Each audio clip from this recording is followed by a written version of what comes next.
مين؟ طالما أسلكت صدورنا والله. الله يحفظك يا رب. خذ يا شيخ عمر. بسم الله الرحمن الرحيم. الحمد لله رب العالمين.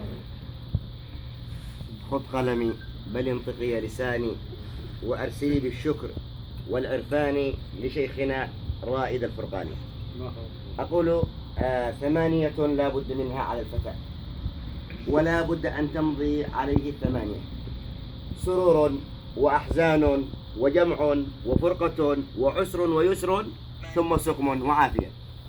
أعتبرها محطة من محطات عمري التي أفتخر بها، وهي الحياة محطات، فأعتبر الفرقان محطة، وأعتبرها ليست محطة سهلة، إنما كانت محطة إبداع وتألق ازددت فيها في الفكر والخبرة والمعرفة، وساهمت فيها وسعي وجهدي، وإن كان هناك فمن توفيق فمن الله، وإن كان هناك من تقصير فمن نفسي ومن الشيطان.